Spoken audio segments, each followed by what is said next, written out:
Kemudian progres imunoterapi layanan Nusantara. Layanan Nusantara diberikan bukan sebagai vaksin, jadi diberikannya sebagai layanan di rumah sakit.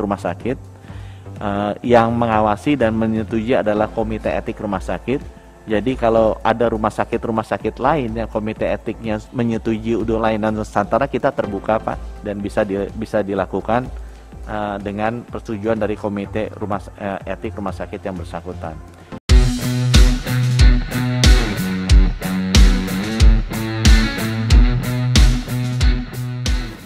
Assalamualaikum warahmatullahi wabarakatuh, sahabat MOC, ketemu dan berjumpa lagi dengan channel yang kita kembangkan di Mas Oji Channel. Berharap berdoa mudah-mudahan teman-teman selalu sehat ya.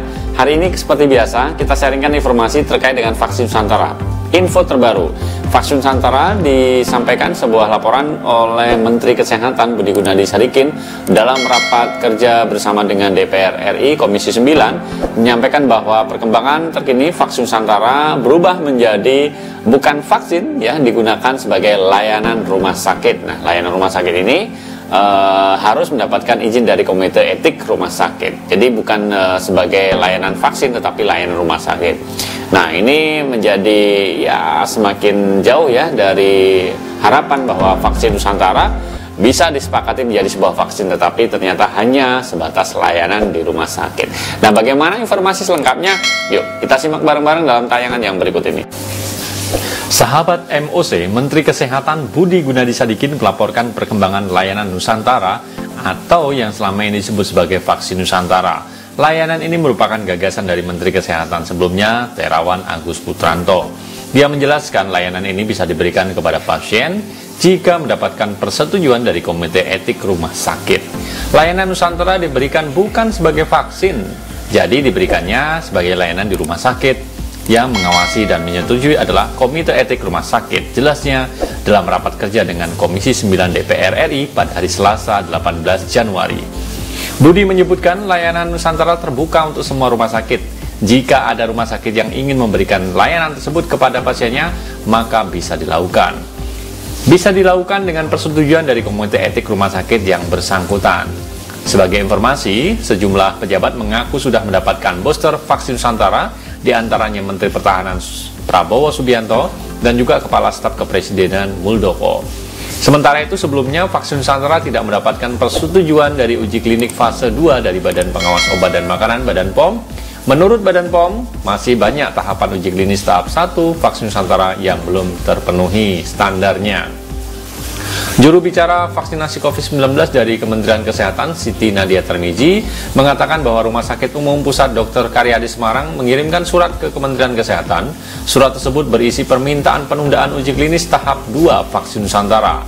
Rumah Sakit Karyadi yang mengirimkan surat untuk menunda uji klinis tahap kedua. Permintaan penundaan ini tahap 2 dari vaksin Nusantara disebabkan adanya hambatan. Salah satunya adalah penelitian vaksin Nusantara belum memenuhi kriteria cara pembuatan obat yang baik. Dikarenakan akan memenuhi kriteria CBOP dari Badan Pengawas Obat dan Makanan yang belum terpenuhi, maka ditunda untuk lanjutan dari uji klinis tahap kedua. Penelitian vaksin Nusantara sebelumnya dilakukan di Rumah Sakit Umum Pusat Dr. Karyadi Semarang. Penelitian ini bekerjasama dengan Rumah Sakit Nasional Diponegoro. Saat ini pengembangan vaksin Nusantara melalui sel dendritik berbasis pelayanan publik, bukan uji klinik. Ya, itu tadi teman-teman semuanya, disimak ya bahwa layanan vaksin Nusantara menjadi layanan Nusantara atau layanan rumah sakit di beberapa rumah sakit yang memang sudah mendapatkan izin dari Komite Etik Rumah Sakit. Jadi tidak sembarangan gitu ya. Artinya apa? Bahwa harapan dari publik untuk bisa mendapatkan vaksin Nusantara ini harus menunggu kalau rumah sakitnya mendapatkan izin dari Komite Etik, bukan izin dari Badan POM. Nah, apapun itu perkembangan harus selalu kita tunggu karena harapannya masyarakat mendapatkan hak atau mendapatkan ya akses untuk mendapatkan vaksin Nusantara begitu ya.